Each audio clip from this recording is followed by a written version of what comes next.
Hello, my dear student. This is Sifat Firdausi Shaun, lecturer, Department of Biology, Milestone College. I hope you are well. I'm also fine. For coronavirus, we are stuck in our house, so we decided to make a video to help your study. So today, I will teach you chapter 7. That is gymnosperms and angiosperms. What we will be learn from today's lesson: definition of gymnosperm, characteristics and economic importance of gymnosperm, and definition of angiosperm, characteristics of angiosperms and economic importance of angiosperms, and difference between gymnosperms and angiosperms. So we go for the definition of gymnosperms and angiosperms. Gymnosperms and angiosperms, both words comes from Greek words. Gymnos means naked and spermos means seeds, and angiosperms vessel, angions vessels and or container, and spermos means seeds. Gymnosperms are flowerless plants and another angiosperms are flowering plants.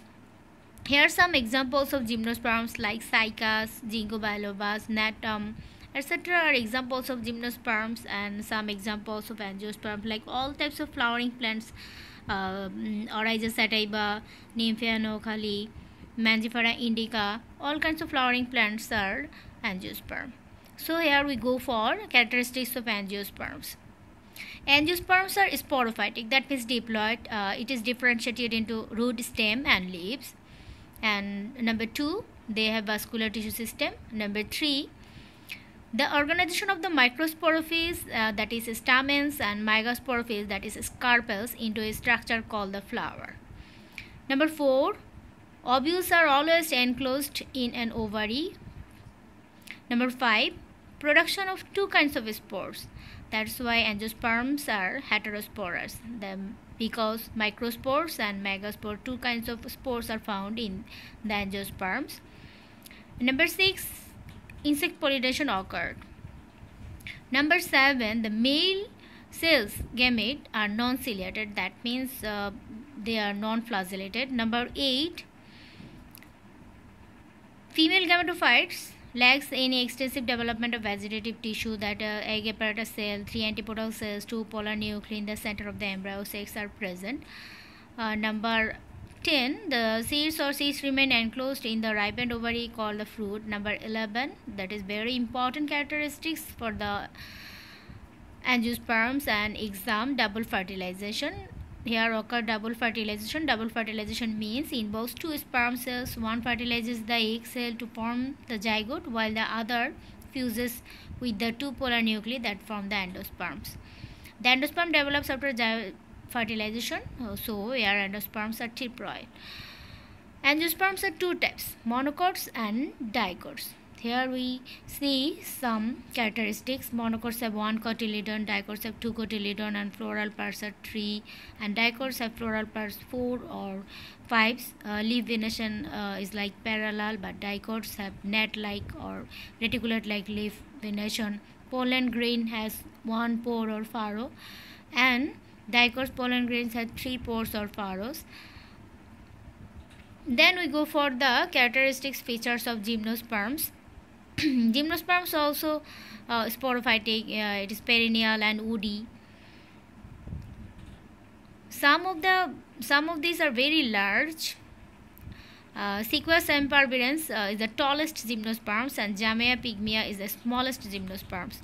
Here flowers are absent. Number 3, here seeds are naked. Number 4, here ovary style stigma is absent. Number 5, and very important, here two types of leaves are present in the gymnosperm. Here you can see that is called scale leaves, and another is foliage types of leaves, and their root systems are taproot system. So you can see that here it is a taproot system.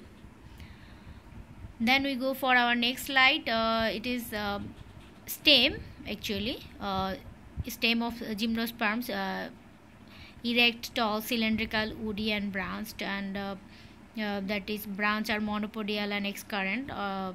Here I write the meaning of monopodial and excurrent stem, you can pause and write down the definition. So we go for the next slide, and here you see the there is a sporophytic plants. Female cones are grows up in the upper branches and male cones are grow in the lower branches. And so we can differentiate it, gymnosperms and angiosperms. See, the angiosperm seeds are gymnosperm seeds are naked, but angiosperm seeds are covered. And here some differences between gymnosperms and angiosperms. You can see that I will tell you some important difference, like here gymnosperms have single fertilization, but angiosperms double fertilization occurred. Endosperm, in the gymnosperm endosperm is haploid, in the angiosperm endosperm is triploid. In the gymnosperm seeds exposed, and angiosperm seeds are enclosed in a fruit.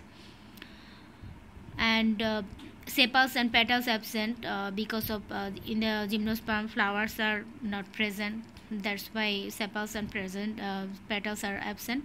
But in the angiosperm, sepals and petals present. Cones are generally unisexual, and angiosperm flowers are generally bisexual. That means male reproductive organ and female reproductive organs are present, that's why in one flower, that's why it's called bisexual. Then we go for the economic importance of gymnosperm. See here, Cycas sarcinalis used as food, Pinus zerardiana used as food, Abies balsamia used as mounting medium in the permanent slide preparation, Pinus roxburghi used as paper seasoning and varnishes, Texas brevifolia used as drug, Ephedra zerardiana for the treatment of asthma, bronchitis, Pinus roxburghi used to make soap. Here so many important plants are present, so you can write the this economic importance in your exam paper. If you don't understand anything, you can tell me. And here the economic importance of angiosperms. Angiosperms have very important in our daily life, like it is used as medicine, used as food, fibers, constructional material, as a rubber, as essential oils, as horticulture. I don't explain because you can read this, and I think you will be understand the economic importance of angiosperms. Next, this is the homework. Homework is characteristics of gymnosperms and angiosperms and economic importance of gymnosperms and angiosperm. Homework will be submitted to the WhatsApp group of your own section. Okay, my dear student, thank you for being with me. Stay home and stay safe.